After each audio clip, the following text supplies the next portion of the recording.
Empezamos, por favor. Empezamos, por favor. Muy buenas tardes. Muy buenas tardes.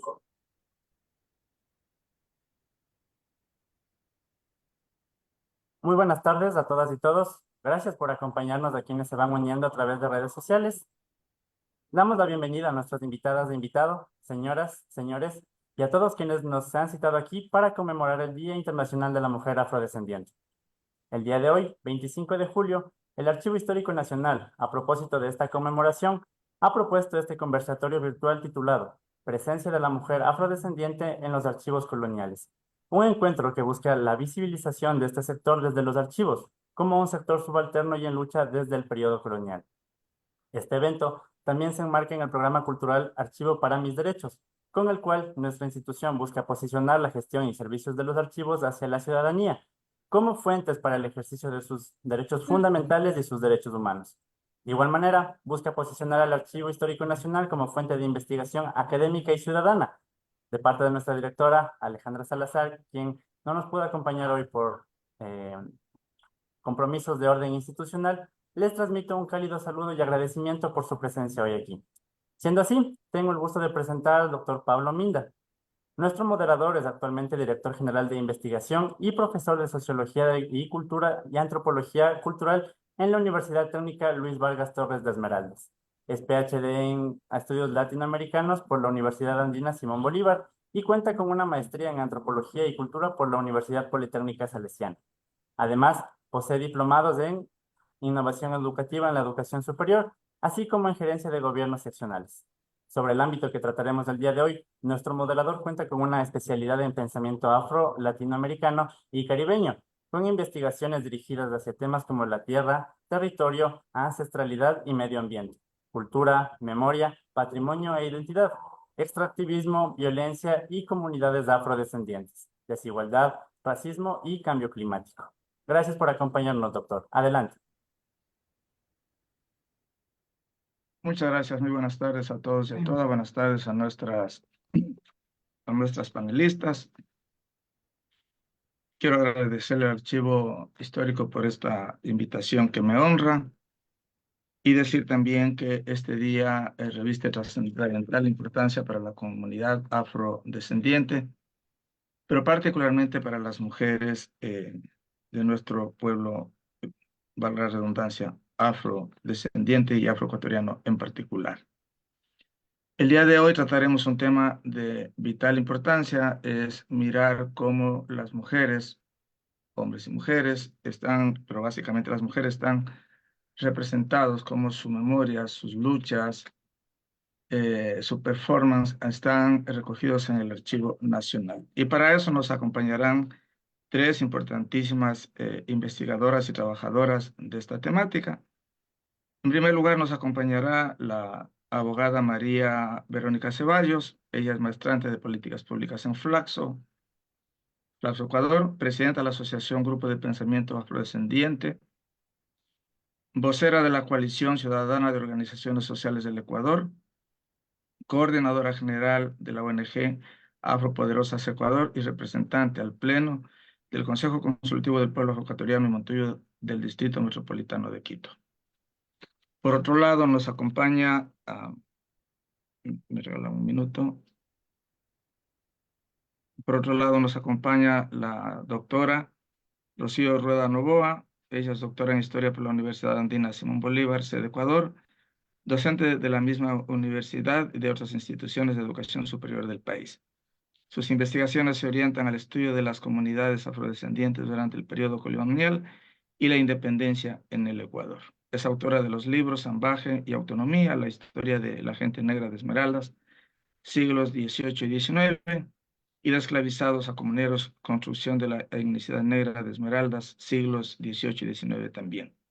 Este último libro obtuvo el Premio Nacional de Historia José Mejía Lequerica, otorgado por el municipio de Quito, del municipio del Distrito Metropolitano de Quito en el año 2019.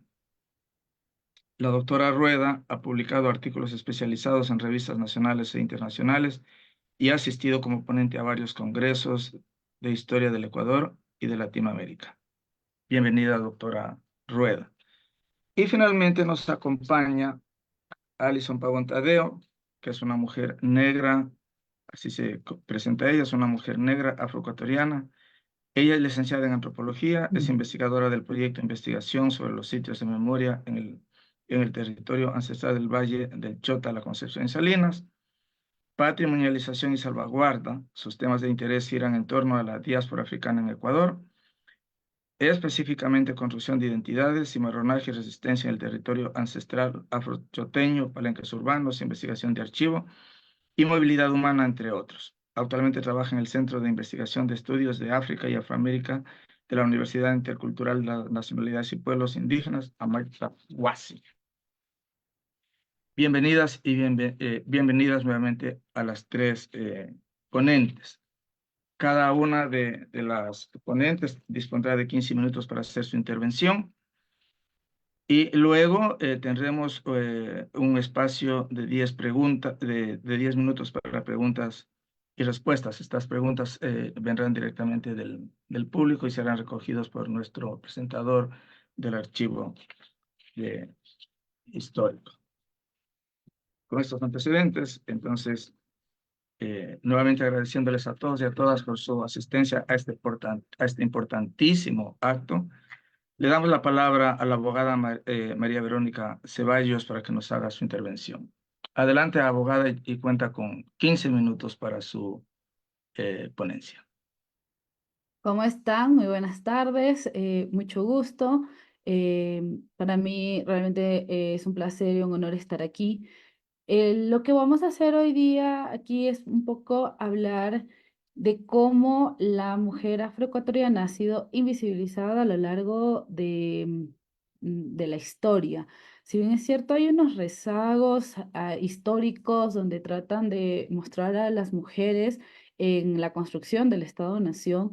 Nosotros siempre que damos una charlas de sensibilización, porque nuestro trabajo está mucho más enfocado en eso, en dar charlas de sensibilización a jóvenes y adolescentes en sesiones educativas, sobre todo en el Distrito Metropolitano de Quito, pero también hemos llegado a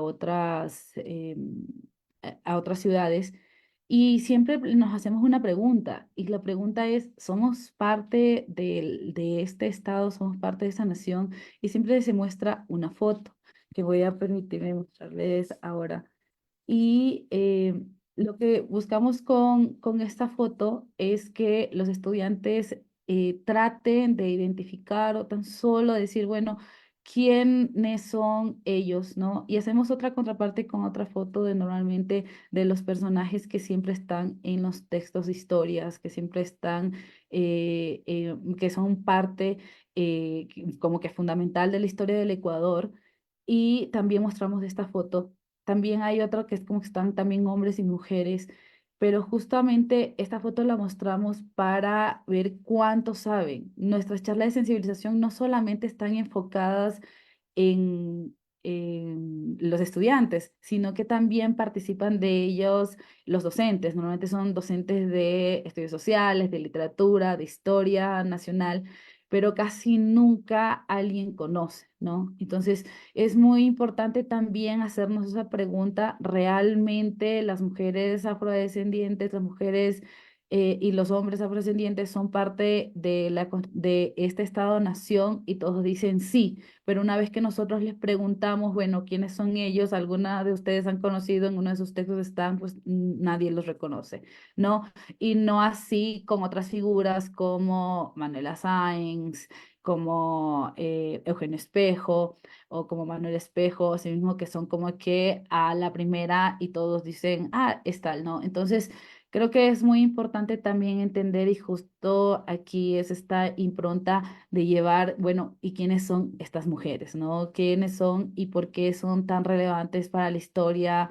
Para que también fueron parte de la construcción de ese estado que empezó en la colonia a construirse, una historia también de una lucha muy incansable, de una lucha muy fuerte, pero que al final del día y personas que estaban a la par con ellas son reflejadas en la historia, pero ellas dejaron de serlo, ¿no? Entonces, ellas no pasaron a formar parte de esa historia.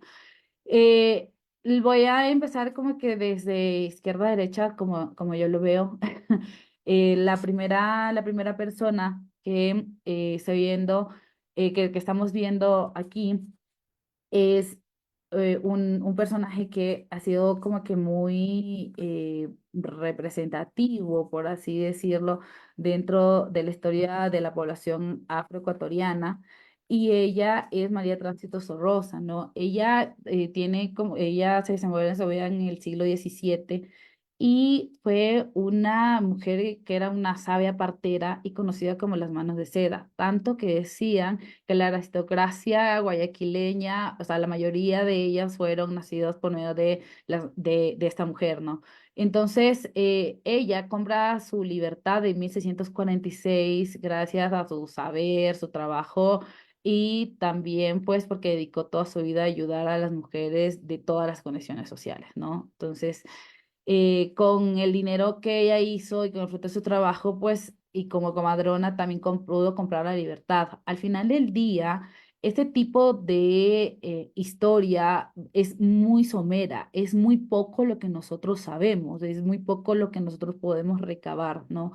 Entonces ahí es justo lo que uno podría decir, bueno, ¿dónde van a investigar los chicos, no? De ahí seguimos con, em, con Bernarda Loango Grijalva, que esta mujer fue, o sea, una mujer muy valiente y decidida, tanto que es considerada como una heroína, que junto a su esposa Cristóbal de Trinidad defendieron a las personas esclavizadas de la tercera edad, porque en ese tiempo todavía se pretendía que, por ejemplo, en asentamientos como el Valle del Chotelo, Cuenca del Río Mira, en haciendas como Carhuela, todavía seguían siendo obligadas a trabajar para sus amos, ¿no? Entonces, por medio de sus intensas y constantes luchas, esta pareja consigue que se disminuyera el trabajo para las personas mayores de 60 años y aunque no así su retiro definitivo, es muy importante también entender, ¿no? De ahí, uno de los personajes más conocidos que también veíamos en esta foto es Martina Carrillo. Una historia que todavía está inconclusa, una historia que todavía no está bien contada, que también la historia depende de quien la cuente, como todo lo que estoy diciendo aquí depende de quién lo escribió y la mayoría de personas que escribieron, pues en ese momento eran los colonizadores, por así decirlo. Y entonces esta mujer, que es una de las más emblemáticas mujeres afroecuatorianas y conocida como Martina Carrillo, es, ella nace como una mujer esclavizada en la Hacienda de la Concepción. Y ella fue una de las mujeres que lideró junto a Pedro Lucumí una comisión muy importante para acudir a las máximas autoridades de la Real Audiencia de Quito para poner una demanda en contra de los que entonces eran los administradores de la concesión. Entonces, al regresar, obviamente, ellos logran llegar aquí a Quito, imagínense caminando, si ahora es distante, ahora ustedes imagínense caminando por caminos bastante inclementes, llegan a la Real Audiencia de Quito y logran que se mande un nuevo administrador a la Hacienda de la Concepción y a investigar estas denuncias, ¿no? Obviamente se cuenta de que recibieron azotes al regresar, que más de 300 latigazos. Otra vez, como les digo, tal vez Alison nos pueda dar un poquito más de retroalimentación si la investigación ha avanzado en este sentido, ¿no? Y la otra es María Chinquirá Díaz, ¿no? Es una mujer afroecuatoriana emblemática de las primeras rebeliones de la época colonial y porque fue una de las primeras mujeres esclavizadas que implementó una demanda para conseguir su libertad y la de sus hijas, ¿no? Basándose en el discurso sobre el derecho natural a ser libre, es la primera mujer nacida esclava que logra, que en su constante lucha, logra su libertad, logra comprar su libertad. Y la última, que creo que es una de las más emblemáticas, pero que también una de las más desconocidas en este ámbito, es Jonathan Sáenz y su hermana Nathan Sáenz. Ellas recuerdan que adquieren el nombre de la familia Sáenz, que sí, son los mismos de Manuela Sáenz, que Manuela Sáenz empieza a figurar como la gran heroína en la historia ecuatoriana de 1809 y que al final del día Jonathan Sáenz y Nathan Sáenz eran como las que estaban en toda esa gesta libertaria. Eran las encargadas de llevar la correspondencia, eran las encargadas también de estar armando las estrategias. Muchos dicen que también participaron de las luchas y que también siempre estaban al lado de Manuela Sáenz. La historia es muy ingrata con estas dos mujeres porque al final del día no se les reconoce como tal. Hablamos siempre de Manuela Sáenz, pero recién ahora como que se trata de reivindicar o de rememorar que también estas dos mujeres fueron parte de la historia. Esto es como que una pequeña muestra también para entender cómo funciona, cómo funciona este archivo colonial, cómo funciona este archivo donde se plasma, donde se registra y también se reconoce, se rememora las luchas de las mujeres afroecuatorianas, de cómo esa historia también empieza a ser contada. Y ahí justo voy a una de las cosas que nosotros hago y por qué, y que es por lo que me trajo a estar aquí. Yo soy coordinadora de dos concursos. El uno es un concurso de cuentos para adolescentes y jóvenes que se llama Te lo cuento en un cuento, que ya tiene 3 ediciones, y el otro es un concurso de oratoria. Cuando yo estoy coordinando, ¿en qué consiste? Consiste en el de oratoria que sobre todo tienen que hablar, o sea, sus discursos oratorios tienen que hablar sobre una mujer afroecuatoriana. Las cosas que más difícil se le hacen a los estudiantes es hacer una buena investigación, porque la investigación pues también es parte de la rúbrica, ¿no? Entonces tiene su puntaje. Y lo que más difícil es de ellos, porque nosotros también ofrecemos asesoría, y lo que más difícil ellos dicen es que no hay información, es que vamos al internet, no hay, vamos a la biblioteca, no hay, es rara las bibliotecas que hay, tanto que a nosotros nos tocó hacer como que un recorrido de bibliotecas y decirles, saben que en esta biblioteca hay, ¿no? La Flaxo tiene como que 2, 3 libros, de ahí decimos, bueno, en la Pedro Pablo Palacios tienen un libro, entonces así, como que nos fuimos encontrando esas bibliotecas donde ellos podrían encontrar aquí dentro del DMQ, sobre todo estoy hablando, que podrían encontrar esos libros donde ellos que puedan encontrar la historia, ¿no? Pero de ahí justo también cuando están escribiendo, hay una cosa muy importante que nos ha servido también las charlas de sensibilización y también poderles guiar a los chicos para que hagan esta investigación, es en Te lo cuento en un cuento. La última edición de Te lo cuento en un cuento para nosotros es como que es muy grata. Rehacieron un poco la historia, escriben un cuento y hay un estudiante que habla sobre los recuerdos, hay un cuento que se llama Los recuerdos de toda una vida y habla sobre Jonathan Sáenz, los últimos días de Jonathan Sáenz, ¿no? Empieza a rememorar a esa mujer como que es ella la que está recordando todo lo que hizo junto a Manuela Sáenz, basado en la historia, pero también como un cuento, en un estilo de cuento, en un estilo de prosa. Asimismo, hay otras personas que hablan sobre la esposa escriben sobre la esposa de Alonso de Illescas y sobre las hijas de Alonso de Illescas también, ¿no? Que son mujeres muy importantes en la historia, en la construcción de lo que hoy es el Estado-Nación, en la construcción de lo que hoy es el norte del país, pero que aún así no se conoce nada, ¿no? Entonces, poder guiar también a los estudiantes en el trabajo que nosotros realizamos como organización es muy importante. Lo difícil es poderlos guiar. Lo difícil es decirles, en este lugar ustedes pueden encontrar libros que estén hablando sobre personajes y libros que realmente pues valga la pena poderlos leer, ¿no? Y ahí es un llamado también de atención al Archivo Histórico Nacional. ¿Cuál es esa coordinación interinstitucional que tienen con por ejemplo, con el Ministerio de Educación, con los que desarrollan también la currícula, con los que desarrollan los libros de textos? ¿Por qué los libros de textos todavía no están ingresando este tipo de personajes? O sea, está bien que removeremos los otros personajes, pero ¿qué pasa con este tipo de personajes que todavía no son parte de la historia nación, ni siquiera con los rezagos de etnoeducación o con lo que tratan hacer ahora de etnoeducación, que es básico? básico, que es muy poco, pero que todavía no se evidencia y no se visibiliza. Abogada Ceballos, nos quedan 3 minutos. Ok, perfecto, sí, justo ya estoy terminando. Entonces, justo también junto a ese llamado de atención también es el llamado a que se unan estas iniciativas, ¿no? Organizaciones sociales, instituciones públicas, instituciones privadas, como lo hacemos con Te lo cuento un cuento, porque están todos los tipos de organizaciones que son los que se unen a esto, pero que también se convierte en todo un reto, ¿no? El concurso de oratoria, lo que nosotros buscamos también es no solamente que los chicos lleguen, hablen y hagan una investigación sobre las mujeres afrodescendientes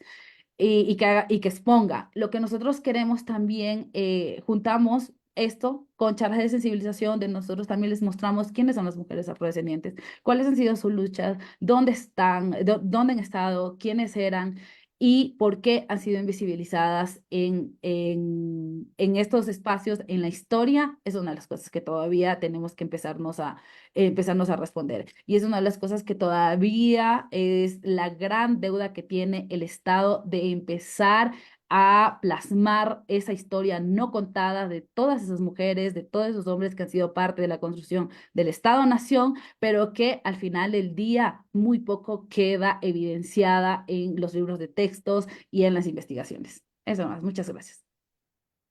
Muchas gracias, abogada. Muchas gracias por la concisión. Muchas gracias por la importancia de lo que nos ha dicho y sobre todo por ajustarse a la línea, al texto. Ahora le vamos a pedir a la doctora Rocío Rueda que haga su intervención. Igualmente, doctora, buenas tardes, bienvenida. Tengo el gusto de verla a los años. Así es, Pablo. Bienvenida, doctora. Muchas gracias. Bueno, en primer lugar, mi agradecimiento al Archivo Nacional de Historia por la invitación a este conversatorio virtual sobre la presencia de la mujer afrodescendiente en los archivos coloniales. Organizado a propósito, como ya mencionó Pablo, de la conmemoración del Día Internacional de la Mujer Afrodescendiente que se celebra este 25 de julio. Quiero dar la bienvenida a todos y a todas las personas que se encuentran presentes a través de este canal virtual. Bueno, el propósito de esta presentación es un poco mostrar en el contexto de la sociedad esclavista algunos rasgos sobre las formas de sujeción en la relación que mantenían los amos y los esclavos, y entre estos y la institucionalidad oficial de la audiencia de Quito. Esto durante el siglo XVIII y específicamente durante la segunda mitad del siglo XVIII. Nos interesa además mirar cómo las acciones que adoptaron las esclavas para obtener mejores condiciones de vida y en muchos casos adquirir la condición jurídica de libres, ¿no? Que era un poco su objetivo. Bueno, todos conocemos que como consecuencia de la trata negrera, miles de esclavos y esclavas migraron de forma forzada y desembarcaron en distintos puertos americanos, resultados de los permisos que otorgaba la corona española, y hacían a esclavos, hacían a proveedores de esclavos portugueses, franceses, holandeses o ingleses. Toda la población negra provino inicialmente de varias regiones del África, del río Níger, entre otros, de Senegal, más tarde del Congo, de Angola, y alimentó una dinámica red de comercio de esclavos interoceánicos. La población africana estuvo presente desde el inicio del periodo colonial, a partir de la conquista española, bajo la condición de esclavitud y servidumbre.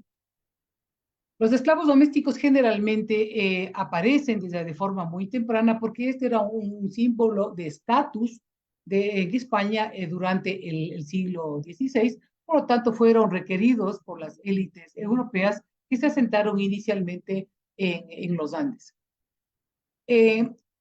Las principales ciudades administrativas, especialmente las zonas costeras, las zonas hacia el Pacífico, requirieron una gran cantidad de mano de obra africana a fin de suplir la mano de obra nativa, de la mano de obra indígena. Un ejemplo, para 1550, la mitad de la población esclava del virreinato peruano habitaba en Lima. Esto es, entre 1500 a 1300 esclavos, y para 1640 alcanzaron los 20,000, para tener un poco la idea de las cifras, ¿no es cierto?, que en ese entonces había en Lima de población esclava. Los esclavos, las esclavas, realizaron labores artesanales, domésticas y agrícolas en plantaciones orientadas básicamente a la exportación de azúcar, de algodón, de tabaco, y se concentraron además en las zonas mineras. Tenemos el ejemplo de las minas de Barbacoas, del Chocó y de la misma zona norte de Esmeraldas, la zona de la cuenca del Santiago. Según los escritos del jesuita Alonso de Sandoval, él permaneció a partir del siglo XVII en el puerto de Cartagena, tomando, ¿no es cierto?, apuntes, referencias de los esclavos que llegaban anualmente al puerto de Cartagena, y entre 1550 y 1700 él mira que llegan miles de jóvenes, de población más bien joven, pues la intención de los amos era comprarlos, ¿no es cierto?, para aprovechar la vida útil del esclavo antes de que éste muera. Los esclavos que venían de afuera llegaban a los puertos de Panamá, a Cartagena, para posteriormente ser trasladados al puerto del Callao, y desde ahí eran comercializados por la zona sur del Pacífico. En la audiencia de Quito, si se toma como referencia el censo de 1764, que es un poco la fecha a la que yo me referiré en esta charla, el número de esclavos se encontraba repartido de la siguiente manera. En las gobernaciones de Guayaquil tenemos 2.099, en Cuenca 2.047, y es por la alta concentración de población indígena, mientras que en el corregimiento de Ibarra había 1.073 esclavos, en Quito 613 y en Otavalo 262. En otras jurisdicciones albergaban una población inferior a 200 personas. ¿Por qué el elevado número de esclavos en el corregimiento de Ibarra? Se entiende por la presencia de la hacienda, de la propiedad de los jesuitas, que utilizó básicamente mano de obra esclava. Para 1780 existían 2.615 esclavos repartidos entre las haciendas. La condición jurídica de los esclavos en la etapa colonial obedeció a la normatividad institucional, ¿cierto?, a la que emitía la corona española, y al poder también de la Iglesia, que fue muy importante, y es la Iglesia como institución temprana que acepta como válido ejercer el dominio de unos seres humanos sobre otros. Esto creó una jerarquía social y racial que legalizó la división de la población entre libres y esclavos, relegando de esa manera a la población africana a la escala social más baja, lo que quedó una herencia política, cultural y mental de exclusión y racismo que trascendió a nuestras sociedades a través del tiempo y que lo vivimos hasta la época actual. Este discurso racial colonial hacia esclavos y esclavas se puede observar en las fuentes documentales que reposan en los archivos nacionales y de los países andinos. Es la misma realidad, ¿no? Si nosotros revisamos los distintos fondos y series documentales, vemos que los mismos procesos se están dando en los Andes en la época colonial. Estas evidencian la condición jurídica que tenían los esclavos, considerados como un bien transferible, una cosa que se podía vender y comprar.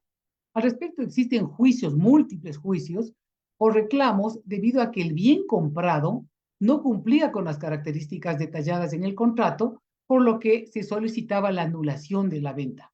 Un ejemplo de esto, de este proceso judicial, es de doña Jacinta Mansemín a doña María Ana Díez de 1775 por haberle vendido a una esclava con enfermedades crónicas, no como se había mencionado en el contrato, que tenía una excelente condición de salud. Otro juicio en 1767 que lleva a cabo la religiosa de la Concepción Josefa de San Jerónimo en contra de su hermano por negarse a entregarle un esclavo que le había encargado por no poder llevarlo al convento. Esto para un poco ejemplificar cómo eran considerados, ¿no es cierto?, los esclavos como un bien que se podía prestar, vender, etc. Esto determinó que la población esclava, en su condición de muertos sociales, porque así se les consideraba, no podían ejercer su propia defensa ante la justicia, razón por la cual los funcionarios de la audiencia debían representar a los esclavos. Esto podemos ver en el proceso de María Gómez, quien solicita, y abro comillas, se sirva mandar que don Juan Joseph Boniche, abogado de la Real Audiencia, procurador de causas, me defienda conforme a derecho. Los procuradores de pobres o procuradores generales de esclavos, como se los denominaba, se encargaban de representar a los esclavos en los juicios y eran quienes elaboraban los escritos para presentar a los jueces. Durante estos procesos, el procurador cumplía la función de mediador entre la cultura jurídica de la época y los esclavos. Ellos se encargaban de recoger los testimonios orales presentados por los esclavos demandantes y los testigos. Estos últimos, los testigos, podían ser negros libres, indios, mestizos u otra población que, como resultado de las relaciones construidas en la cotidianidad del trabajo, especialmente en las ciudades, se mostraban dispuestos a declarar a favor de los esclavos. Los juicios iniciados por la población esclava en contra de sus amos por incumplimiento de la ley se desarrollan durante la época del reformismo borbónico, especialmente en la segunda mitad del siglo XVIII. Los esclavos y esclavas aprovechan la normatividad jurídica de corte paternalista para buscar nuevas formas de relacionamiento con los amos y mejorar la condición de marginalidad social y reclamar para sí espacios de libertad y autonomía. La instrucción de 1789, que es clave, ¿no es cierto?, porque emite una serie de normas a favor de los esclavos sobre el tema de la vivienda, de la alimentación, de impartir la religión, del castigo, por ejemplo, limita el castigo hacia los esclavos, resultó clave para la presencia de los esclavos en los tribunales de justicia. Ellos van a argumentar la instrucción de 1789, que a pesar que no tuvo un tiempo amplio de aplicación, eso quedó, ¿no es cierto?, en la dinámica propia de la esclavitud y los esclavos hacían uso de ese corpus. Estas leyes especifican, como digo, los derechos que tenían los esclavos. En esta parte de la presentación me interesa comentar de qué manera, por ejemplo, las esclavas, frente al estado de inferioridad propuesto por el mundo letrado español y criollo, hicieron uso de diversas iniciativas y estrategias para proteger la dignidad, mejorar sus condiciones de vida y hasta acceder a la libertad. Las fuentes administrativas coloniales, así como los documentos judiciales que reposan en las notarías, por lo que estos documentos son riquísimos para mirar este tipo de herramientas que utilizaron especialmente, que utilizaron los esclavos y las mujeres esclavas, proporcionan información, digo, sobre el rol que estas mujeres tenían en la cotidianidad doméstica. Y me voy a referir básicamente al mundo urbano, al espacio urbano. En ciudades como Guayaquil, Quito, Cuenca y Loja, estas mujeres realizaban labores como sirvientas, se ocupaban de la cocina, la limpieza, la lavandería, en las casas de familias criollas acomodadas y curiosamente también estaban ocupadas en casas de familias de no tantos recursos que muchas veces hacían un esfuerzo inmenso para comprar un esclavo. ¿Por qué? Porque estos esclavos les proveían, ¿no es cierto?, de los medios necesarios para poder subsistir. Curiosamente, existen casos en que estas esclavas domésticas buscaban los medios para proveer de alimento a sus amos empobrecidos, como fue el caso de la esclava Andrea Ortiz, que empeñó un rosario y parte de su ropa en la tienda de la india Juana Flores, ubicada en la urbe quiteña. La relación de las criadas domésticas con sus amos al interior de las casas era generalmente de explotación y maltrato.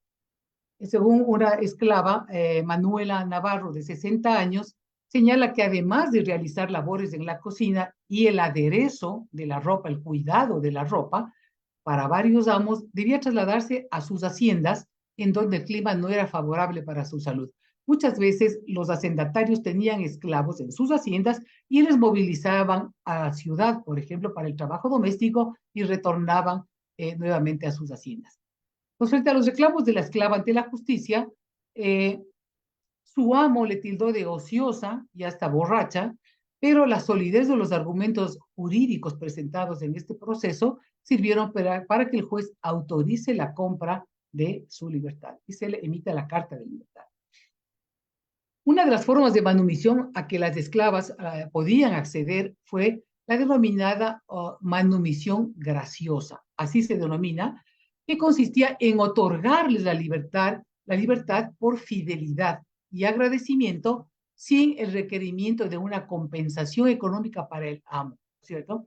Las resoluciones de los juicios en favor de las esclavas en muchos casos dependieron de la información proporcionada por la misma, por el protector de esclavos y el discurso que estos funcionarios, como decíamos, utilizaban.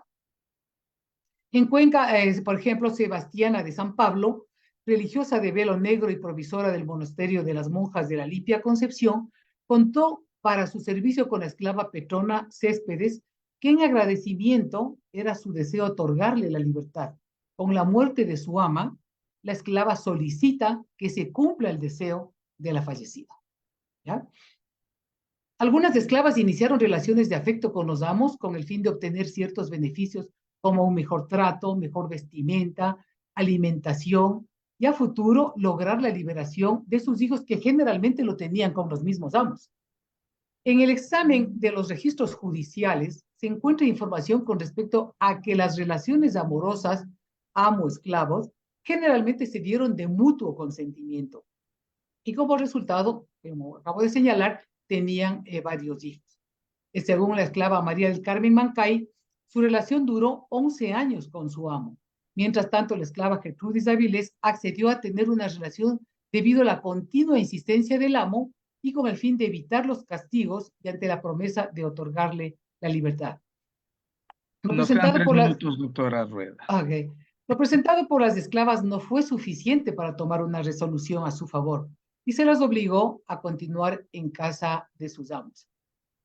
Otra de las formas utilizadas por las esclavas y esclavos para acceder a la libertad fue mediante la compra de la libertad, ¿no? Para el efecto se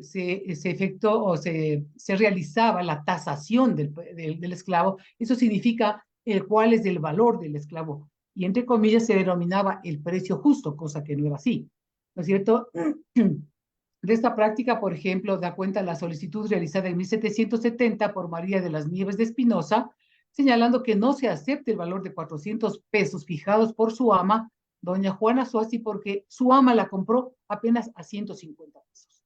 Para la esclava, una tasación excesiva como 400 pesos impedía que ella pueda comprar su libertad. Muchas veces también el dinero ahorrado por las esclavas no fue suficiente para conseguir la libertad o comprar la libertad. Se requería el apoyo de la familia, especialmente aquellos negros que tenían la condición de libres. Es el caso de Teodora Cuadrado de la ciudad de Guayaquil, que la abuela Francisca Solano acordó pagar a la propietaria de su nieta, Rosa Rodríguez, 200 pesos en 2 años hasta completar la liberación de su nieta. Existen testimonios también que abogan para que la vida en matrimonio se mantenga y que los esposos no sean separados en cumplimiento a lo establecido por la ley. La esclava Juana Díaz solicita a la Real Audiencia que para su esposo, que su esposo no sea vendido, ¿no es cierto?, a Juan González, porque tenía la intención de llevarle a las minas de barbacoas, y según ella se vería precisada para seguir al marido y sufrir el trabajo que se daba en las minas, entregados, como ella dice, al rigor del sol, del agua, y sometidos todo el día a trabajar con la barra en la mano, según testificación textual. Otro tipo de manumisión al que acceden las mujeres es por malos tratos o lo que se llamó sevicia, ¿no es cierto? Las leyes establecían, ¿no es cierto?, sobre los castigos, pero estos castigos debían ser mesurados, ¿no? Ya desde las partidas de Alfonso X, una normativa muy temprana se regulaba en relación al vestido, la alimentación, la habitación, y que no se apliquen castigos crueles a sus esclavos. La esclava Potenciana Bosa denuncia a su ama por castigarla con un bejuco hasta romperle en su cuerpo y apela a la legislación que prohibía golpear a los esclavos con elementos contundentes.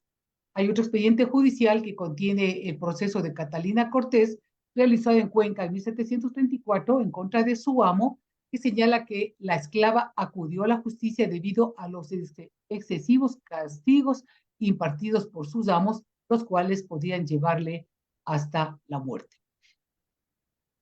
Además de estos procesos por doctora Rueda, interesantísimo el tema, pero Bueno, qué pena. Sí, no importa, de pronto la conversación podemos ampliar un poquito más lo que En las estoy preguntas. exponiendo, ¿ya? Ok, Muchísimas gracias, doctora. bueno.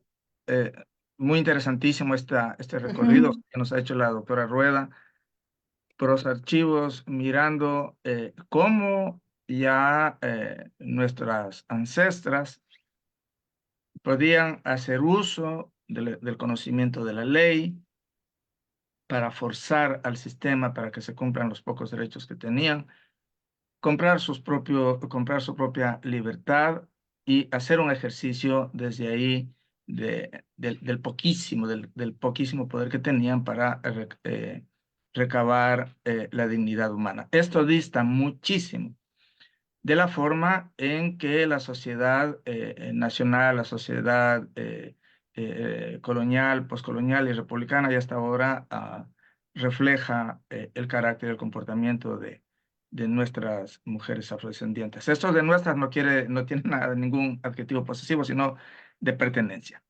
Ahora le vamos a dar la palabra a la licenciada Alison Pavón Tadeo, quien es investigadora propiamente de los archivos y sobre todo del Valle de la Cuenca Chotamira y la Concepción. Eh, Licenciada Pavón Tadeo, adelante, y le cuento que yo soy de ahí, de más abajito, de Guayupe. Sí, hola, buenas tardes con todas, todos. Qué gusto compartir este espacio. Voy a compartir la pantalla, entonces si me esperan un ratito.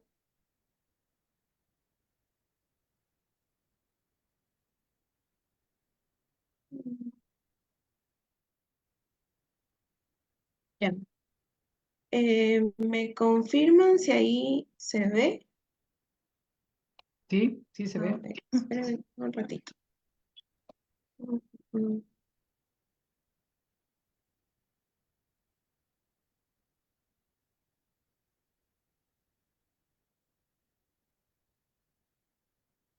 Mm, ya, creo que estamos.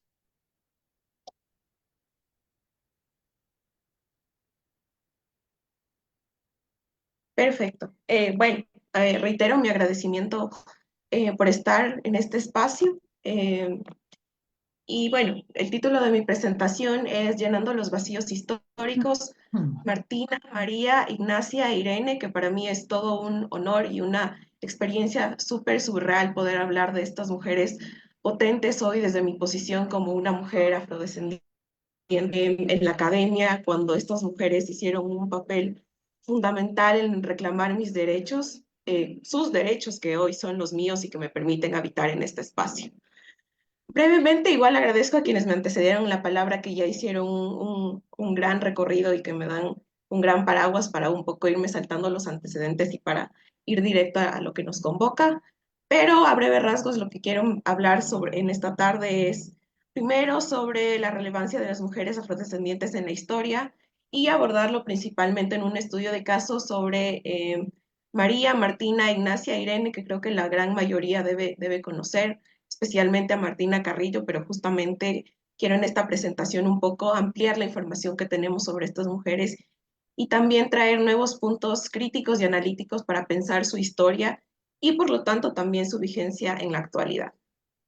En ese sentido, igual quería mencionar, y como ya se dijo, soy investigadora asociada del Centro de Investigación de Estudios de África y Afroamérica, y estas reflexiones e información que les presento forman parte del proyecto de investigación del CEA, denominado Investigaciones sobre los sitios de memoria en el territorio ancestral del Valle del Chota, la concepción y Salinas, patrimonialización y salvaguarda, que a breve rasgos este proyecto lo que busca es ir llenando justamente estos vacíos históricos en cuanto a nuestra presencia en el territorio ancestral, desde las haciendas jesuitas más o menos, y cómo eso ha delimitado nuestra presencia, pensando específicamente en estos sitios materiales, casas haciendas, lugares donde se reclamaba la libertad, palenques, etc.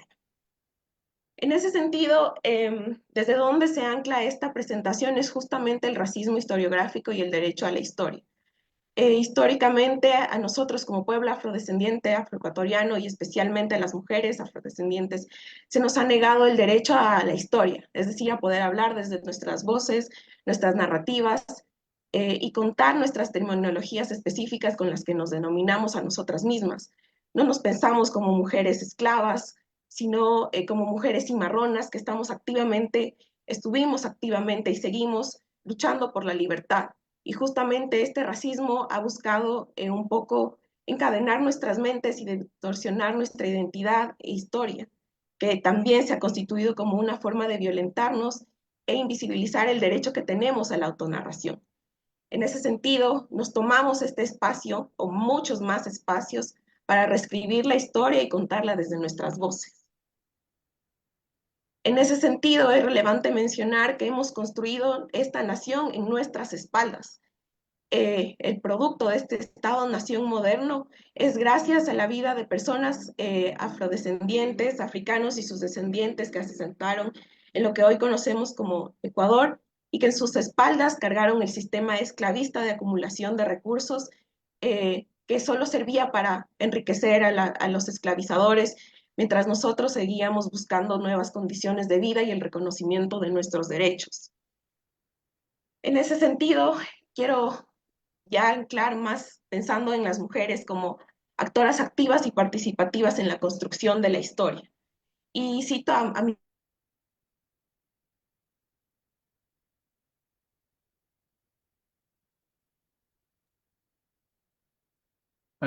¿Pasó algo con el video de Alison?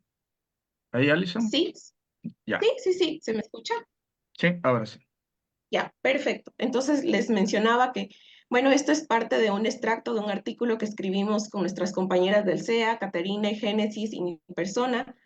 Y bueno, dice, las mujeres negras y afrodescendientes han sido marginadas y discriminadas por siglos.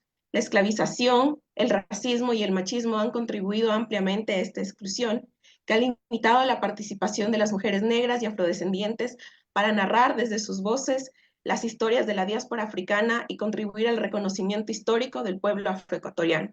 En este sentido, también quería conectarlo con la transmisión de la vida a través de la oralidad, pensando en cómo nuestra identidad como pueblo afrodescendiente está innegablemente ligado a la oralidad y que no es coincidencia que sean nuestras matriarcas, abuelas, ancestras, quienes en el celo de sus casas de bareque, en sus cocinas de leña, hayan ejercido este poder de transmitir el conocimiento y justamente por ese poder muchas veces las denominaban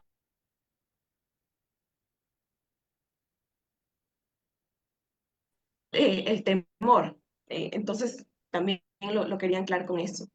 Y bueno, ya me antecedieron bastante quienes, tanto Rocío como María Verónica, hablando sobre el contexto histórico en el que se asentó la población afrodescendiente. Creo que ya en ese sentido más bien quería anclarme un poco pensando en las haciendas cañicultoras jesuitas y específicamente en la Concepción, que es en donde se aborda este caso que les presento, que, bueno, la Concepción fue una de las 8 haciendas de propiedad de los jesuitas que utilizaron justamente para financiar su proyecto de expansión.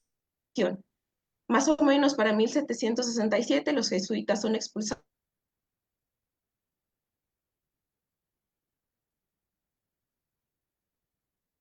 consideraba como bienes, y es por eso que tenemos el dato de que para este año en la Hacienda La Concepción habían 302 personas y cerca de 1000 personas con todas, en conjunto de todas las haciendas. Y bueno, ya lo que nos convoca y a quien quería presentarles, espero que la conozcan, Martina Carrillo es una figura relevante dentro de las mujeres afrodescendientes en la historia colonial y el reclamo de sus derechos. Y el primer momento en que conocemos a esta mujer es justamente a través del trabajo que realiza el Centro Cultural Afroecuatoriano en su colección Biografías Afroecuatorianas, publicadas en 1998, que fue producto de una investigación dirigida por el padre Rafael Saboya, Alexandra Ocles y Marín José Balda.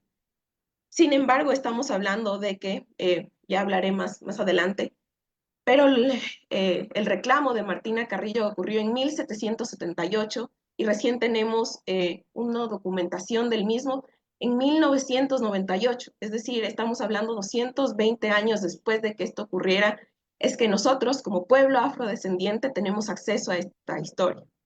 Igualmente se han hecho grandes esfuerzos en cuanto al Jardín de la Memoria Martina Carrillo para ir abordando la historia de Martina, que es un trabajo que viene encabezando la doctora Daniela Balnazátegui, Barbarita Lara y Ana María Morales, que han escrito ampliamente. Sin embargo, no quiero mencionar que no es coincidencia que sean personas blanco-mestizas quienes en su mayoría han tenido acceso a estos archivos, que han dado una producción académica importante, pero sin embargo a nosotros, a nuestro territorio, todavía esta información no ha sido ampliamente conocida. Como ya pueden ver, no es hasta 220 años después que nosotros tenemos acceso a esta información y que seguimos en el ejercicio activo de cuestionarla. Entonces, ¿qué es lo que sucede a breve rasgos? Básicamente es una comisión de 6 personas de la Hacienda La Concepción, que como ya mencionaba María Verónica, se dirigen hacia el presidente Dibuja a reclamar una serie de derechos, especialmente reclamar el maltrato que se sufrían en la Hacienda La Concepción. Y todo este reclamo llega o se documenta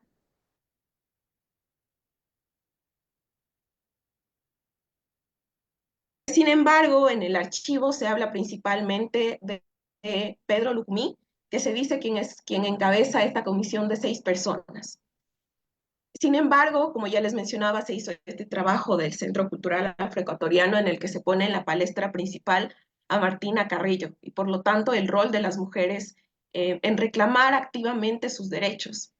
Y aquí quería como presentarles algunos de los avances que se han podido dar en cuanto a esta historia y quería nombrarlas específicamente porque tenemos esta comisión, pero no sabemos sus nombres y solo sabemos como Martina y Pedro cuando hay muchas más mujeres dentro de este proceso que me parece relevante mencionarlas y también ir conociendo a través de ellas un poco su historia. Dentro de esta comisión están 4 mujeres. Tenemos a Ambrosia Padilla, que tenía más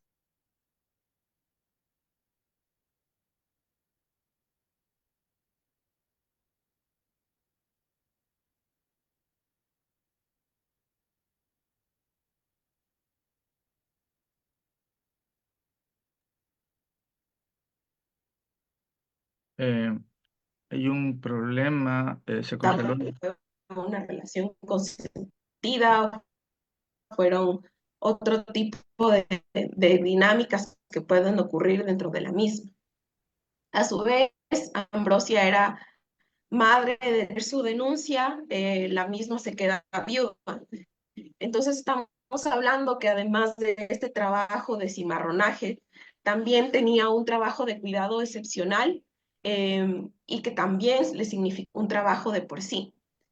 La siguiente mujer es Ignacia Quiteño Maldonado, que tenía 1778, y quiero que piensen porque la gran mayoría de los personajes de esta historia están entre sus 20, todos menores, la gran mayoría menores de 30.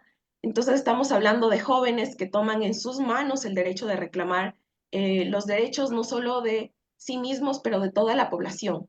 Ignacia era hija de Salvador Quiteño y Eusebia Maldonado, y era la mayor de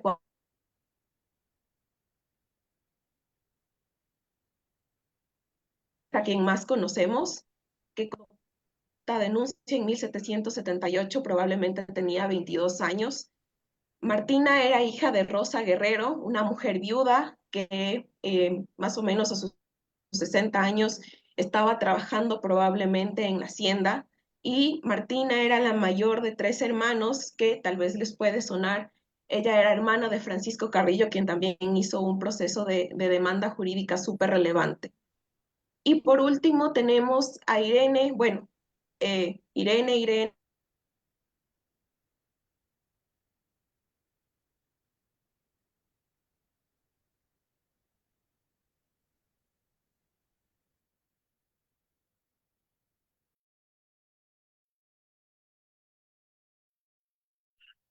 Se congeló el video de Alison. Creo que Alison tiene problemas con su conexión.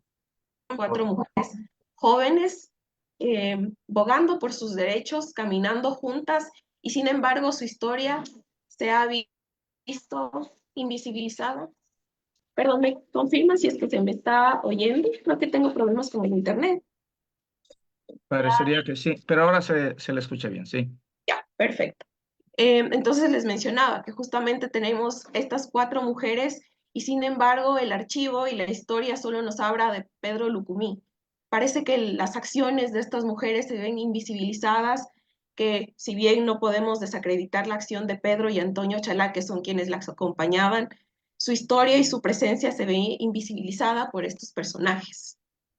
Y es aquí cuando es relevante proponerse algunos puntos críticos y analíticos para pensar la presencia de estas mujeres, no solo en el archivo, en la historia, pero también en el acceso a la justicia, y pensando específicamente en cómo estas mujeres se toman los espacios que habían estado limitados específicamente para la población blanco-mestiza, es decir, el acceso a la justicia.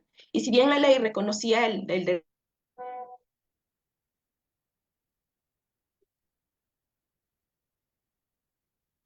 no era muy común que lo hicieran, y más específicamente porque era todo un trabajo, como ya nos mencionaba María Verónica, caminaron más de 300 kilómetros, estamos hablando de cerca de unos cuantos días de andanza, eh, y Ambrosia, por ejemplo, tenía hijos, algunas de ellas estaban casadas, entonces es un trabajo relevante que no solo significa ponerse, caminar, pero también dejar ciertas responsabilidades por la búsqueda de un bien común.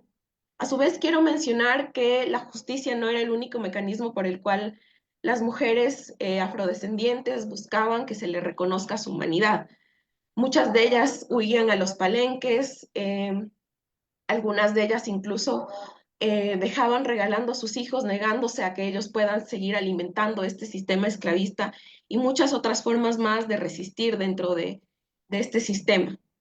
A su vez, es relevante pensar a estas mujeres como decididas en insertarse dentro del tejido sociopolítico de las sociedades coloniales, perdón, y usando estas oportunidades, huyendo de sus amos para reclamar los espacios, y no solo dentro, como les mencionaba, de los palenques como las montañas y ríos, pero también los tribunales públicos como un esfuerzo de poseer sus vidas y que activamente estaban jugando un poco con los miedos e intereses de los patrones, ¿no? Que cuando las personas esclavizadas se acercaban a la justicia, eso significaba para los amos, por un lado, que no podían controlar a estas personas y también una vergüenza pública. Entonces las personas estaban en este eh, juego activo de cuestionar la autoridad y el poder. Y como pueden ver aquí en la pantalla, un poco esto es la recopilación de lo que en su demanda tanto Martina, Ignacia, María Irene dan cuenta de lo que sucede en la Hacienda La Concepción. Antropóloga Pavón, tenemos 2 minutos. Perfecto. También a su vez quería pensar un poco en los discursos y recursos del paternalismo, como ya les mencionaba, para los amos, muchas veces que las personas accedan a la justicia era sinónimo de vergüenza y por lo tanto se daban, cuando llegaban las personas les castigaban y justamente cuando se hacían estas interposiciones en el juzgado se aducía que justamente que porque es que huyeron, es que más bien ellos son el problema, ¿no? Sino, y no, por lo tanto, todas los sistemas de opresión en los que vivían. Y por último, me parece relevante mencionar que si bien María, Martina, Ignacia, Irene en 1078 estaban reclamando por sus derechos y que se les reconozca no solo implícitamente estos derechos como el acceso a la comida, vestimenta, día de descanso, pero también el reconocimiento de su humanidad. Y no es hasta cerca de 10 años después, en 1789, que se publica la Real Cédula sobre bueno, se denomina la Real Cédula de Esclavos, que era un código destinado a regir el trato que deberían tener las personas esclavizadas y que implícitamente también se reconocía su humanidad. Y ya para ir terminando, quería dar cuenta de por qué es relevante seguir nombrándolas. Esta imagen de fondo es una reimaginación que la ha hecho como en base a la inteligencia artificial, que justamente esa es la potencia que nos permite a quienes hemos sido subalternizados y a quienes no hemos tenido acceso a conocer las caras de nuestras abuelas, bisabuelas. Tal vez la inteligencia artificial nos permite reimaginarlas. Y aquí quería ponerles esta imagen de tal vez quienes podrían haber sido Irene, María, Martina e Ignacia caminando en busca de sus derechos. Y es justamente porque es relevante nombrarlas, porque al menos casa adentro es para nosotros, nosotras, un acto de sanación, de conocernos y reconocernos a través de los nombres de estas mujeres también. Conocemos a quienes no tenían nombre, a quienes, si bien sus historias no están captadas en el archivo, las pensamos y las repensamos a través de estas mujeres. Además, es relevante porque las historias de estas mujeres importan y es necesario reafirmarlas y darles la visibilidad que se merecen porque hicieron un esfuerzo impresionante para dejar su visibilidad en la academia. Y bueno, por último, no quería dejar pasar que el trabajo o este trabajo de hacer academia es un trabajo colectivo y es lo que buscamos, una academia negra. Y quería agradecer justamente no solo a María, Martina, Irene y Ambrosia, quienes abrieron estos puentes para que hoy nosotras, sus descendientes, podamos habitar estos espacios, podamos hablar de ellos, que me parece una experiencia súper surreal, pero también a quienes estamos hoy, a mis compañeras del Centro de Investigación de Estudios de África y Afroamérica, a Caterine, Génesis, Iliana, Lois, que su presencia es relevante y fundamental y les abrazo. También a mis abuelas, bisabuelas, a mi madre, quienes su presencia, su oralidad y su potencia me alimenta también. Y con eso termino mi presentación. Muchas gracias nuevamente por este espacio y me quedo atenta a sus preguntas. Muchas gracias. Muchas gracias a las colegas. Muchas gracias a María Verónica Ceballos, a la doctora Rocío Rueda. Muchas gracias a la antropóloga Alison Pavón por estas excelentes presentaciones que nos han hecho, que en realidad lo que hacen estas presentaciones, usando los archivos en el caso de la doctora Rueda y de María Verónica, un poco más apelando a la memoria, en el caso de la antropóloga Alison Pavón, lo que hacen es intentar construir una nueva historia, en el sentido de Cuesta, una historia crítica, quien, siguiendo a Nietzsche, considera que la historia crítica es necesaria para los pueblos porque todo pasado tiene que ser sometido a cuchillo y tiene que ser sometido a cuestionamiento para poder vivir dignamente. Y en este caso, estas tres brillantes expositoras lo que nos han mostrado en este día de recordatorio, de conmemoración de la presencia de la mujer negra es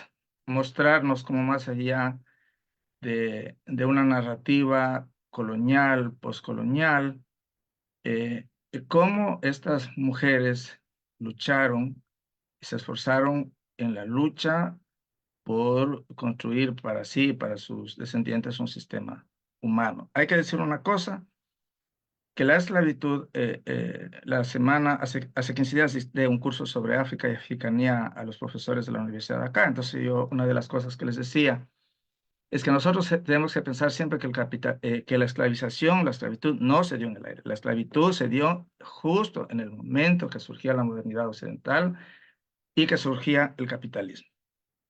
Por lo tanto, pensar en la esclavización de hombres afrodescendientes, en la esclavización de mujeres esclavizadas también, es pensar cómo estas mujeres, como bien decía Alison, pusieron la vida, el cuerpo, la sangre para que el sistema capitalista se desarrolle en América Latina y en todo el mundo.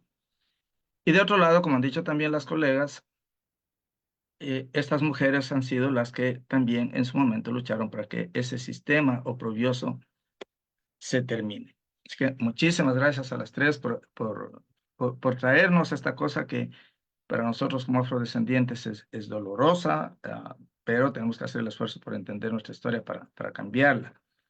Y para los que no lo son, creo que es el momento de pensar en una historia crítica de cómo podemos construir una sociedad democrática, una sociedad más justa, al margen de ideas racistas que nada tienen que ver con la ciencia ni con la condición humana. Dicho esto, si me permiten, nos han llegado, fíjese que el público ha sido bien inteligente. Nos han repartido 3 preguntas para las 3. Entonces voy a empezar. Dice una pregunta. Buenas tardes, por favor, para la abogada María Verónica. Esa es la pregunta. ¿Qué tan compleja es la construcción de los relatos a partir de la historia de mujeres afrodescendientes dentro de los archivos? ¿Cuáles son los límites a la imaginación sobre las historias reales? Muchas gracias. Eh, bueno, muchas gracias para quien haya preguntado. Realmente es complejo. Como te digo, nosotros en nuestros concursos, tanto de oratoria como de Te lo cuento en un cuento, en nuestro concurso literario, tenemos que abordar 5 filtros de selección. Y entre ellos están personas, o sea, docentes de universidades, están también de la academia, también están historiadores, porque también lo que nosotros buscamos en estos relatos es que si bien como el relato que yo les decía, sobre Jonathan Sáenz. Queremos que de una forma o sea, se hable de estas figuras históricas, pero que no se desdibujen, ¿no? Entonces hay que hilar muy fino en ese sentido para no desdibujar una figura y que también plasmar en un cuento algo que sí sucedió, ¿no? Entonces es muy importante. La creatividad ahí también es muy importante, como los chicos y las chicas, porque todos ellos son estudiantes desde octavo hasta tercero de bachillerato, cómo ellos empiezan a construir esta narrativa, ¿no? Por eso es que nosotros acompañamos este tipo de concursos, no solamente para que ellos escriban. No solamente lanzamos el concurso literario, sino que también damos charla de sensibilización sobre historia, tradiciones, historia no contada, sobre costumbres, cultura, también con un curso básico de narrativa que lo imparte la Universidad Católica. Y así también con toda esa retroalimentación que tenemos desde las personas de la academia, desde los docentes y también de los organizadores, nosotros como sociedad civil, ¿no? Entonces, es muy importante también entender de que si bien se está plasmando un cuento, no es fabulesco, o sea, no es algo que esté alejado de lo que es la realidad. Seguramente la prosa va a dar como para que sea un poco más, para que se preste a imaginarios. No obstante, ese imaginario no debe de falsear, ¿no? De falsear lo que realmente fue la historia, ¿no? En casos como, por ejemplo, que teníamos este otro cuento que era sobre la esposa de Alonso Illescas, que nos parecía muy importante, ¿no? Muy poco se habla de ellas y de las dos hijas de Alonso de las dos hijas de Alonso Illescas, que se habla muy poco. Es como al final del día Alonso Illescas fue declarado héroe nacional, pero ¿qué pasa con seguramente la esposa que estuvo ahí, la mujer de las hijas que también fueron parte de esa lucha, que al final del día muy poco conocemos cómo se llaman, quiénes son, ¿no? Entonces es interesante cómo ellos envían, construyen y aparte de eso que nos hacen conocer. Yo hasta ese momento, hasta que ellos nos envían, porque esta fue una ponencia de oratoria, hasta ese momento yo no conocía de las hijas de Alonso Illescas y entonces en ese momento te retan, ¿no? Te retan a ti a investigar. Me tocó ir a las bibliotecas y empezar a ver qué se ha escrito de ellas y había sido muy poco. Encontramos en una biblioteca algo que se había escrito sobre ellas y dije, bueno, de aquí lo agarraron, porque una de las cosas que también nosotros buscamos es eso de que se citen las fuentes bibliográficas, ¿no? Entonces, sí, para concluir con esta pregunta, es muy importante, sí, hilar fino de que en este tipo de iniciativas se mantenga la idea original, la historia original, que no se falsee y también ser muy eficientes en cómo nosotros recibimos esa redacción. Muchas gracias. Una especie de memoria histórica al estilo de, no sé, La Guerra del Fin del Mundo, La Fiesta del Chivo y Cuellambao, esta novela fabulosa de Toni Morrison, Los Ojos Azules. Ahí está. Y bueno, nos hacen otra pregunta para la doctora Rocío Rueda. Dice, quisiera saber si se puede determinar algún periodo o temporalidad en donde se rompe esta concepción de la esclavitud sobre las mujeres y la población afrodescendiente aquí en nuestro país. ¿Cómo se pueden reivindicar los derechos de un sector del cual no existen tantos registros, justamente por esa vulneración a su derecho a autorreconocerse y autodocumentarse a lo largo de la historia? Doctora Rueda. Gracias, Pablo. Yo voy a empezar por la segunda parte de la pregunta. Yo creo que sí hay registros históricos, no en la medida que quisiéramos, por supuesto, porque las fuentes con las que contamos son fuentes oficiales, ¿no es cierto? Pero dentro de esas fuentes oficiales están los procesos judiciales, los juicios, los litigios, en donde las esclavas, donde las mujeres dan su testimonio oral, ¿no es cierto? Y eso nos posibilita como entender el pensamiento de ellas, el actuar de ellas en la vida cotidiana, en la cotidianidad. Es un trabajo complejo, es un trabajo de ir como yo siempre digo, armando un rompecabezas, es un poco la tarea del historiador. Primero escuchar esas voces, ¿no es cierto?, que están detrás de los documentos oficiales, qué nos están diciendo, y con varios documentos ir elaborando, hilando esa historia, construyéndola para dar cuenta de su presencia a lo largo de la historia. Yo creo que yo he evidenciado en esta presentación que hay información, ¿no es cierto? Hay una serie de juicios de demandas que están permanentemente en los litigando para obtener sus propias reivindicaciones. Y eso me parece fundamental. Por ejemplo, una parte que faltó que un poco explicar y que me parece importante es que ellas, por ejemplo, aluden mucho al tema del honor. El honor para la mujer esclava es fundamental, porque generalmente se habla de que la mujer esclava prácticamente vende su cuerpo, ¿no es cierto? Es muy relajada, muy liviana en su actuación y en el tipo de relación que establecen con los amos, que tiene cierta facilidad para relacionarse con los amos. Y eso es importante leerlo, cuál era el sentido, cuál era el objetivo que tenía detrás de eso. Muchas veces lo que ellas querían era la liberación de los hijos. Ni siquiera pedían la libertad de ellas al amo, al dueño, sino el de los hijos, el garantizar su libertad. Entonces, a mí me parece importante que se lea, ¿no es cierto?, que haya nuevas miradas, nuevas formas de abordar la documentación, documentación que muchas veces viene desde el ámbito oficial, ¿no? Yo he trabajado, por ejemplo, y tú sabes el tema más de Esmeraldas, mi tema más a profundidad es de Esmeraldas, y yo pude trabajar a partir de las fuentes oficiales, cuál era la agencia y la presencia de la población esclavizada, de la población negra de la costa pacífica, únicamente a través de fuentes oficiales. Y era más complejo todavía porque es una zona de frontera alejada del centro, de la audiencia, donde casi no se hablaba, donde no había, donde la iglesia no quería ir, ¿no?, a doctrinar, y sin embargo se logró construir esa historia que después se tradujo en esa publicación que además fue repartida entre las Esmeraldas, ¿no? Entonces yo creo que es importante saber mirar y saber aprovechar la documentación que existe. Es un trabajo duro, de largo aliento, de largo tiempo, porque nuestros archivos no están organizados, no están estructurados y nosotros tenemos que hacer un barrido de revisión documental. Pero ahora, por ejemplo, en la Universidad Andina están haciendo algunas tesis sobre la población, sobre la esclavitud en la época colonial, y muchos chicos se han concentrado en el archivo municipal, por ejemplo, el archivo del Cabildo, en lo que fue el archivo del Cabildo, donde hay demandas de libertad, y a través de eso podemos ver qué familias, quiénes eran las familias que tenían esclavos, qué apellidos eran, cómo trabajaban, cuál era su relación, por qué querían liberarse, qué es lo que denunciaban. Entonces yo creo que hay fuentes muy ricas, pero hay que dedicarle mucho tiempo y compromiso, ¿no?, a una tarea que resulta así realmente compleja frente a cómo están nuestros archivos nacionales.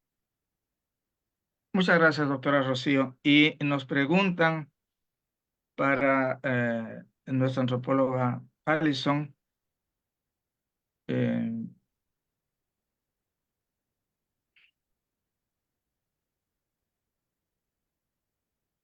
ya. ¿Cómo se pueden reivindicar los derechos de un sector del cual no existen tantos registros, justamente por esta vulneración a su derecho? Doctora Alison. ¿Me escuchó? Perdón, si me puede repetir la Sí, con el mayor gusto, con el mayor pregunta, gusto. creo que tuve un problema con el internet. No hay problema. Ya el Internet se comportará mejor. Le digo, ¿cómo se pueden reivindicar los derechos de un sector del cual no existen tantos registros, justamente por esta vulneración a su derecho? Antropóloga. Creo que ahí partiría desde dos puntos, si bien no necesariamente tenemos como un registro amplio, como ya se mencionaba. Hay un montón de historias que están en el archivo y que todavía no las conocemos. Em, Como mencionaba, han pasado cerca de 220 años hasta que nosotros tengamos acceso a estos archivos. Y pensando en academia, al pueblo, a las comunidades, todavía es un deber que queda pendiente, por ejemplo, pensando en cuanto al Jardín de la Memoria Martina Carrillo, ubicado en la comunidad La Concepción, que si bien nombramos a Martina Carrillo y todas sus acciones que conlleva la misma, hasta este momento no tenemos como una copia del archivo ni una transcripción del mismo y que por lo tanto dentro de las comunidades tal vez nos es más difícil conectar, conectar como con su historia si ni siquiera tenemos acceso dentro de la misma. Entonces más bien pensar que tal vez no hay como un gran amplitud de archivo, incluso como pensando en la historia de estas mujeres que les mencionaba, es muy poco lo que podemos saber específicamente o sea, podemos conocer un poco de ellas en ese punto específico de su vida. Es muy poco lo que podemos conocer antes o después de 1778. Sin embargo, es un trabajo pendiente que creo que a nosotros como pueblo afroecuatoriano, como mujeres afrodescendientes, somos quienes debemos tomar este espacio, porque somos nosotras quienes efectivamente podemos ir descifrando estas historias, interpretarlas, leerlas desde nuestras experiencias vividas, pero también desde nuestra identidad como pueblo afroecuatoriano y que es justamente desde ahí, desde donde justo, o sea, queremos interpretarlas y reinterpretarlas, humanizarlas incluso para pensar en ellas como un continuo vigente entre nosotras. Y a la vez, justamente esta reivindicación de historia es que nos da la potestad para nuevamente pensar en la historia que se ha dicho sobre nosotros, qué tan válida es y cómo nosotros hacemos este ejercicio de cuestionamiento de la misma. Por ejemplo, pensando en el ejercicio de recuperar un poco estos datos de la historia de Martina, María, Irene, Ignacia, eh, partiendo del archivo era muy poco lo que se tenía. Había solo de Pedro Lumí, o se lo nombraba principalmente a él. La historia también, en cómo la hemos contado, solo nos habla de una comisión de 6 personas y habían un montón de datos que quedaban inconclusos. Hay un montón de preguntas que todavía nos quedan y que es justamente desde ahí, desde donde podemos ir construyendo, por un lado, este sentido de pertenencia, pero también estos ejercicios activos de ir construyendo estas historias, desde ir pensándolas en clave cimarrona y reivindicar nuestra historia a partir de ahí. Y eso, y más que nada, igual, si bien tenemos estos archivos históricos, vuelvo y repito, la potencia de la oralidad, que es justamente la espina dorsal de nuestra identidad, que es que nos ha mantenido como pueblo afrodescendiente y que desde ahí también hay un conocimiento importantísimo y vital que es necesario escucharlo, entenderlo, observarlo, gracias a nuestras matriarcas, nuestras abuelas, que nos han transmitido este conocimiento y que es justamente desde estas experiencias en que las vamos conectando por un lado, con el archivo material, pero más pensándolo en estas cosas implícitas que no se dicen, pero que solo las podemos interpretar desde ahí. Creo que eso podría dar contestación a esta pregunta. Muchas gracias. Para ir concluyendo, nos ha llegado un comentario, no es una pregunta, y dice, me parece importante para visibilizar las luchas de las mujeres ecuatorianas, masificarla en las unidades educativas guardianas de los saberes, encuentros de libros leídos, concursos de poesía, conversatorios, y mostrar la presencia de las mujeres del pueblo afroecuatoriano.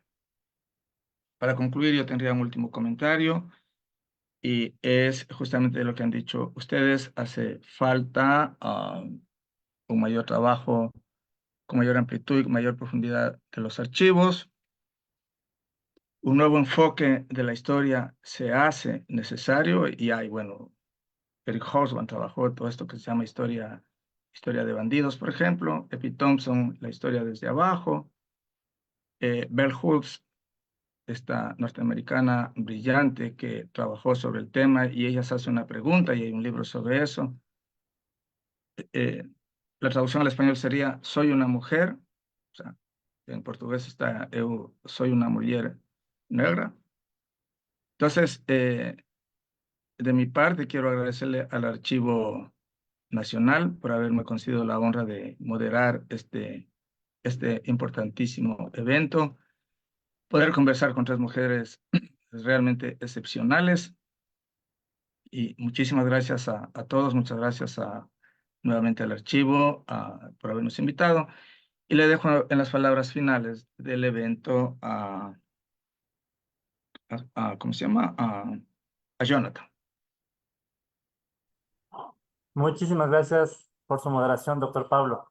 Desde el Archivo Histórico Nacional agradecemos a nuestras invitadas de hoy por sus exposiciones, en donde hemos tenido la oportunidad de acercarnos a la historia y a esa lucha permanente de la mujer afrodescendiente en sus espacios de aquí, en lo que conocemos como actualmente el Ecuador. Esperamos que este encuentro también sea un llamado a seguir combatiendo la discriminación y el racismo, y así avanzar hacia una sociedad más inclusiva, donde todas y todos gocemos de los mismos derechos. Para finalizar, damos las gracias a las y los presentes por su atención. Recuerden que pueden seguirnos en nuestras redes sociales de Facebook, Instagram, X y YouTube, y visitar nuestro sitio web, en el que podrán encontrar más información acerca del archivo y de las actividades culturales y académicas que estamos realizando durante el resto del año. Una excelente tarde a todos. Muchísimas gracias. Muchas gracias. Un abrazo a todos, todas. Gracias, un abrazo. Gracias.